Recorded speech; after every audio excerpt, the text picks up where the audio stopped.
Hello everyone. Welcome to Subnetting a Little Bit.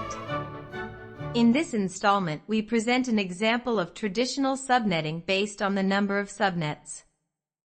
To start, let's go over the 7 baby steps of subnetting.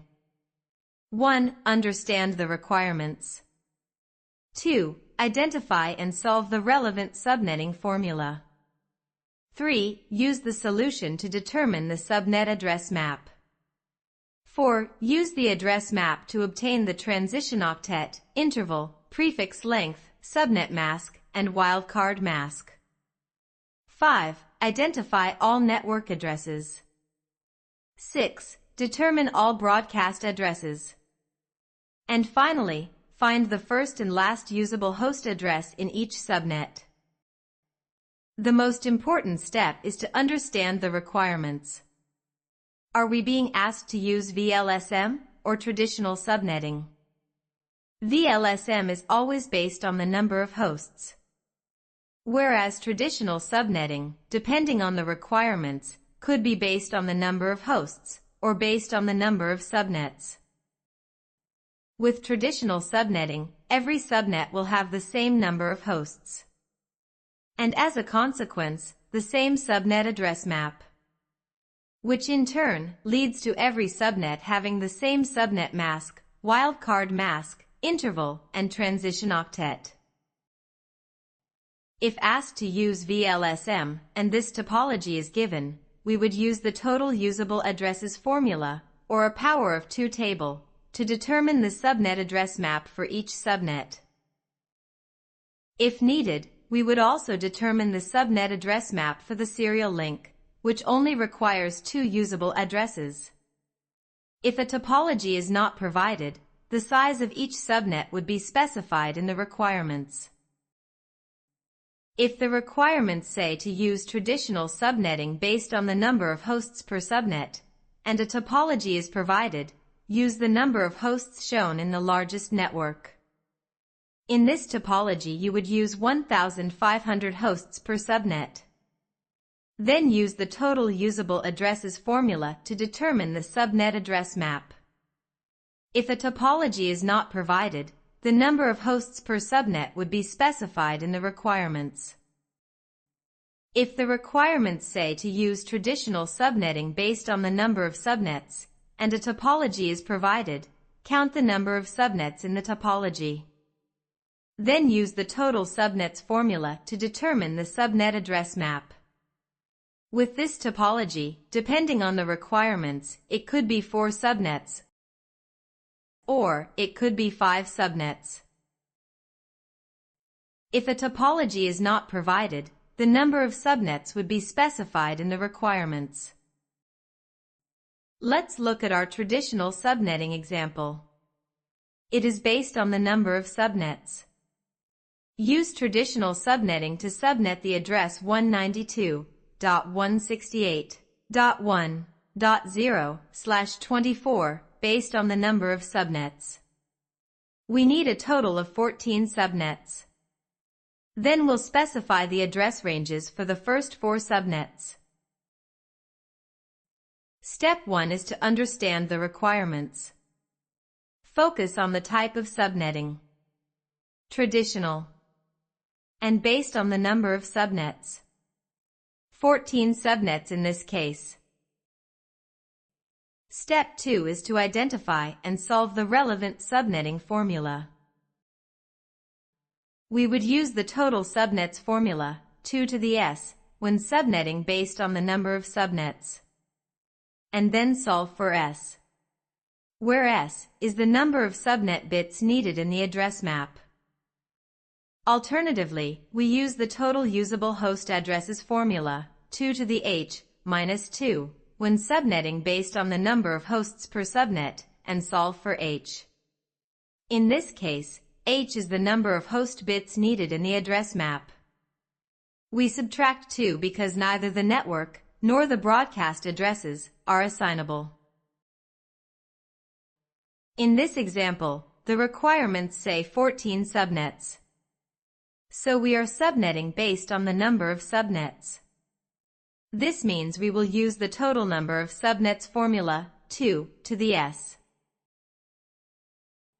We set the total subnets formula to be greater than, or equal, to the number of subnets noted in the requirements. We need to identify the smallest value of s that satisfies the equation. 2 to the s, greater than or equal to 14. A value of 4 for s satisfies the equation. This will give us 16 subnets. This means we need 4 subnet bits in the address map. Alternatively, we could find the number of subnet bits required by using a power of 2 table. Look at the column showing the total subnets. Identify the smallest value meeting the requirement. 16 subnets in this case. Then look at the subnet bits column and note the value of s, which equals 4.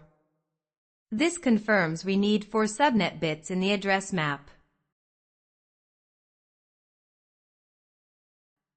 Step 3 is to determine the subnet address map.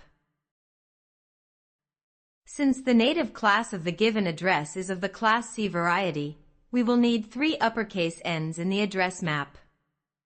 We can see this from the native address map of a class C address. Let's start with the 3 uppercase n's.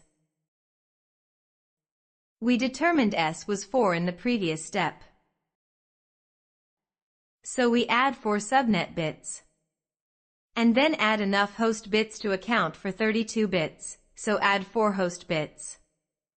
This is the subnet address map. Here's a bonus tip. Since there are 4 s bits in the address map, when we apply the total subnets formula, we see there are a total of 16 subnets possible with this subnetting scheme. Applying the total addresses formula, using the 4 host bits, we see there are a total of 16 addresses per subnet.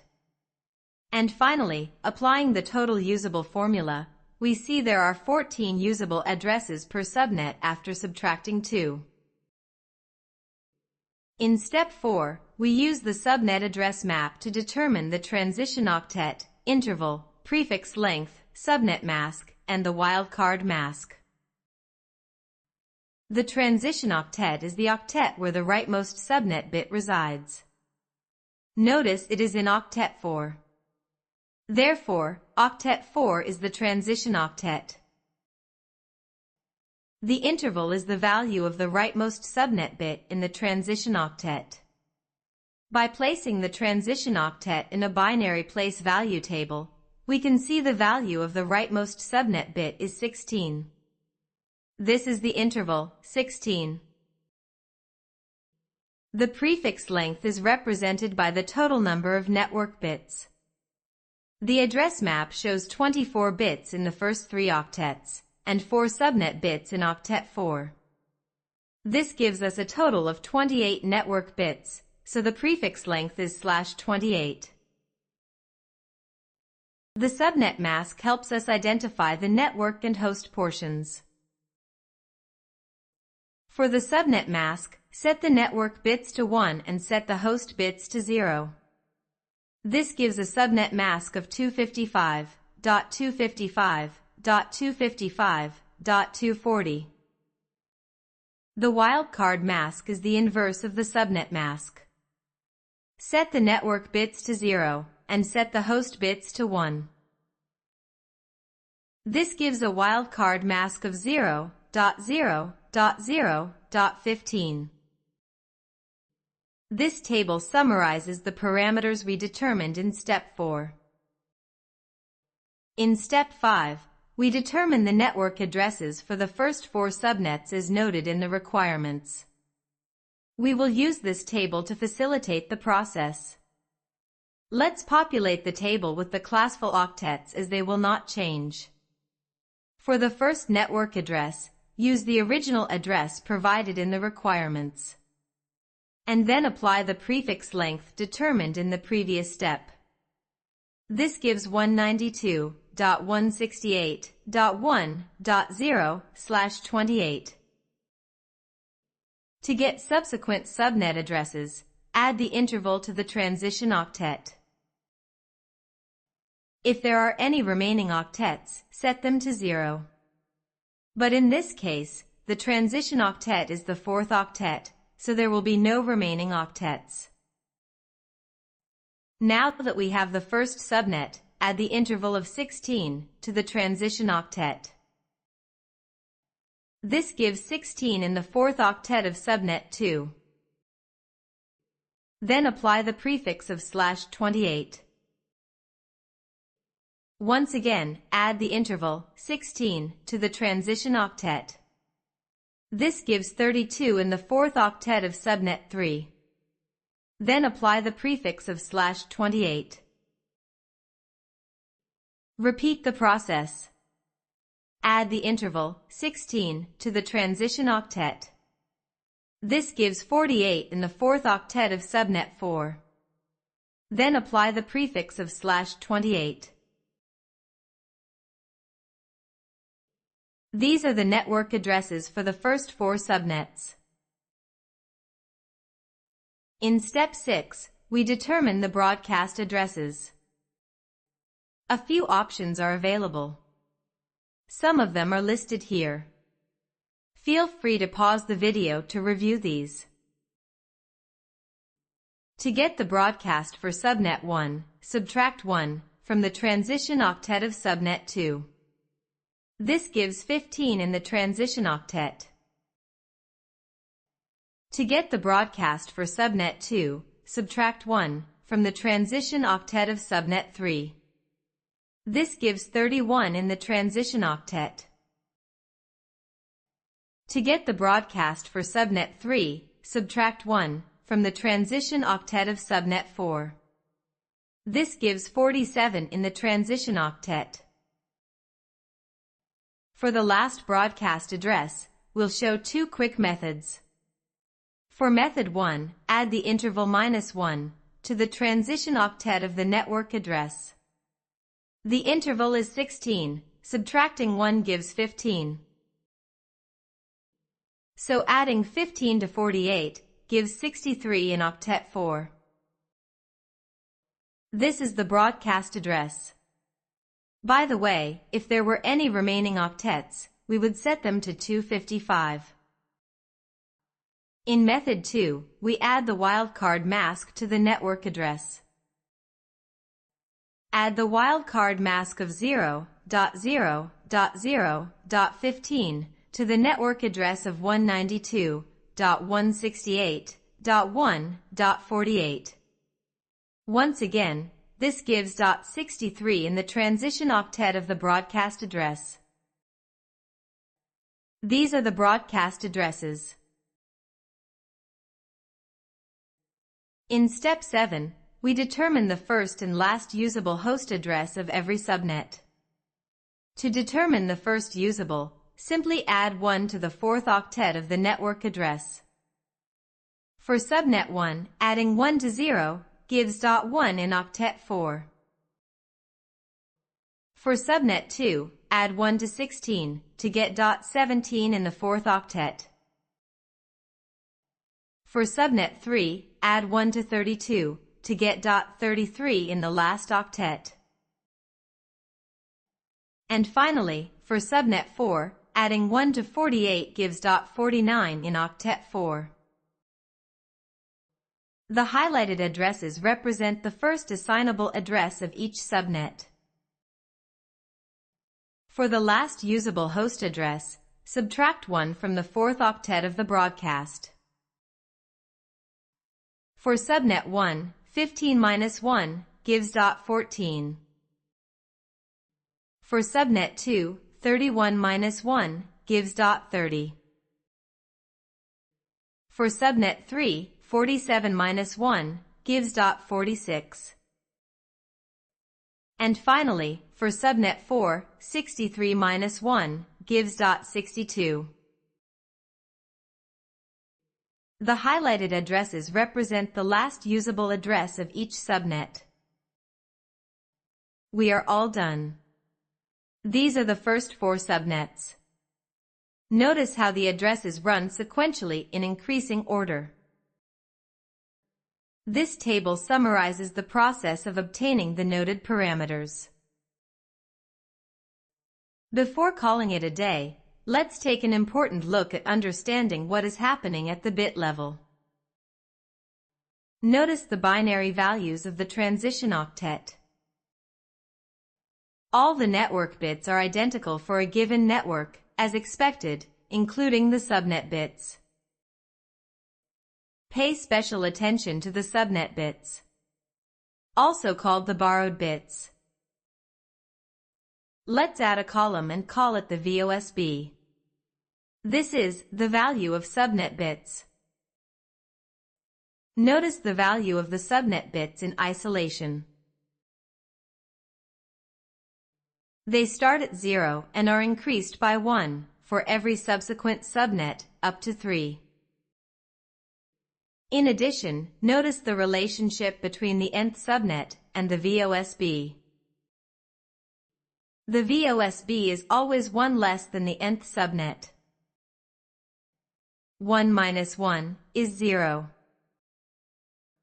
2 minus 1 is 1. 3 minus 1 is 2. And 4 minus 1 is 3. We can use this information to determine the address range of any subnet. This series calls it subnet hopping. Let's determine the 7th and 14th subnet. We do this by looking at the VoSB, or value of subnet bits, to help us understand how subnetting works at the bit level. For the 7th subnet, the nth-1 value is 6. This is the value of the subnet bits. Convert 6 to binary. Then replace the subnet bits with the number 6 in binary. For the network address, set all host bits to 0. This gives 96 in the transition octet of the network address. If we had additional octets, we would set them to 0. Then apply the prefix. For the broadcast address, set all host bits to 1.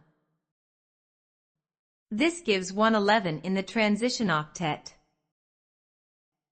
If we had additional octets, we would set them to 255. For the 14th subnet, the nth-1 value is 13. This is the value of the subnet bits. Convert 13 to binary. Then replace the subnet bits with the number 13 in binary. For the network address, set all host bits to 0. This gives 208 in the transition octet of the network address. If we had additional octets, we would set them to 0. Then apply the prefix. For the broadcast address, set all host bits to 1. This gives 223 in the transition octet. If we had additional octets, we would set them to 255. Subnet hopping works well when determining the nth subnet in a traditional subnetting scheme. That's it for now. Thanks for watching. And remember, nothing worthwhile comes easy. So go forth and subnet a little bit.